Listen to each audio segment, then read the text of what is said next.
Fed Chair Powell said, "I'm sure there will be bank failures." The Financial Stability Oversight Council's 2023 annual report identified commercial real estate as a financial risk. And the Fed's monetary report also noted commercial real estate prices continue to decline, especially in the office, retail, and multifamily sectors. I'm especially concerned that because of the low levels of transactions in the office sector, prices have not yet fully reflected the true decline in the value. So can you expand on the emerging risks the Federal Reserve has identified in the commercial real estate market, one? And then I'm curious, can you discuss the compound risks identified in commercial real estate lending, particularly at banks with large CRE concentrations and high fractions of uninsured deposits? Sure. Let me see. I think there are just very, very few transactions in commercial real estate right now, particularly in the troubled areas. So it's not a question of prices still falling. It's a question that you don't have the kind of price discovery. You just have to assume that the prices are very low and have come down a lot. So on commercial real estate, we have a secular change in people working from home. This is one big part of it. That means that in many cities, the downtown office district is very underpopulated. There are empty buildings in many major and minor cities. It also means that all the retail that was there to service the thousands and thousands of people who work in those buildings, they're under pressure too. And banks will have made loans to many of those buildings. Not all of them, but many. So this we've known for some years. And so what do?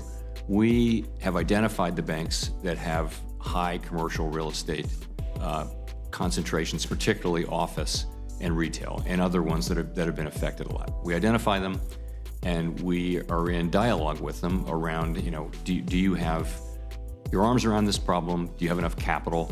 Do you have enough liquidity? Do you have a plan? You're going to take losses here. Are you being truthful with yourself and with your owners? And so we've been working with them, and so for some time we've been doing that. And this is a problem that we'll be working on for years more, I'm sure. There will be bank failures, but this is not the big banks. If you look at the very big banks, it's not a first-order issue for any of the very large banks. It's more, smaller and medium-sized banks that have these issues. We're working with them. We're getting through it. I think it's manageable is the word I would use, but it's a very active thing for us and the other regulators, and it will be for some time. Thank you. Do you have concerns? Let me just ask you this. As you're talking with these small and medium-sized banks, because we know there's always could be a contagion, which we've seen in the past, do you have concerns that if they fail, that somehow this is going to impact the financial sector? And are you prepared and trying to address that and prevent that from happening? We're trying to stay ahead of that. So we also reached out to banks that had high concentrations of uninsured deposits, and particularly uninsured deposits, and a lot of commercial real estate in the office sector. So we're well aware of that issue, and we're just trying to stay ahead of it on a bank-by-bank basis and overall.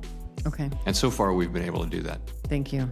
Let me jump to another issue that has been on my radar. The Federal Housing Finance Agency's report on the federal home loan banks concluded that the distinction between the FHL bank's role and that of the Federal Reserve discount window as lender of last resort has not been clear, especially during times of market stress. During the 2023 banking turmoil, we saw banks rely on advances from the federal home loan banks and didn't even have relationships with the Federal Reserve to use its discount window. I know you've talked a little bit about this with Senator Warner, but how is the Federal Reserve working with the federal home loan banks to ensure that banks establish protocols to borrow from the Fed's discount window prior to times of stress? We work with the federal home loan banks because in many cases, banks were moving their loan from the Federal Home Loan Bank to the Fed.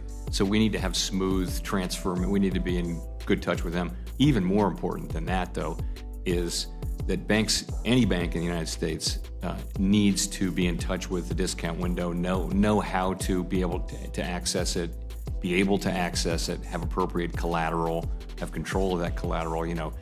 In many cases, it was incredibly inefficient and took a long time for banks to actually go through that function. The federal home loan banks are actually ahead of us in technology. We know that we need to really invest in technology to modernize the discount window, and also we need to do more to get our banks, all of them, in touch with the discount window in a way that they can use it quickly should they need to do so. Thank you. Subscribe for more and write what stocks you are interested on. See you in the next one.